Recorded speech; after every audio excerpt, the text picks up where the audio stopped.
নমস্কার, সুপ্রভাত সবাইকে। তো আজকে মঙ্গলবার, আর কালকে একাদশী করবো, সেই জন্য নিরামিষ রান্না করছি।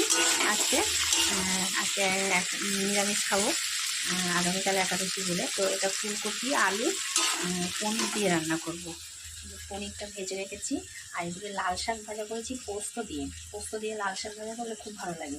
একটু শুকনো লঙ্কা ফোড়ন দিয়েছি, আর করেছি পালং শাক, শিম, আলু, বড়ি দিয়ে, বেগুন দিয়ে তরকারি করেছি। এই তরকারিটা শীতকালে গরম ভাতের সঙ্গে না খুব ভালো লাগে। সকাল থেকে একটা ভিডিও আপলোড করা হয়নি, সেই জন্য ভাবলাম এটাই করি। এখন 10টা 15 বাজে, আমার রান্নাটা প্রায় হয়েই গেছে। এই গরম জলটা দেবো, এতে দিয়ে এবারে একটু ফুটতে দেবো, আর একটু বাথরুমে জামা কাপড় ভিজিয়ে রেখেছি, সেগুলো একটু কেচে দেবো। 10টা 15 বাথরুমে কাচাকুচি করে এসে তরকারিটা নামিয়ে নেবো, নিয়ে গ্যাস ফ্যাস পরিষ্কার করে যাবো সেন্টার থেকে আবার ছেলেকে আনতে।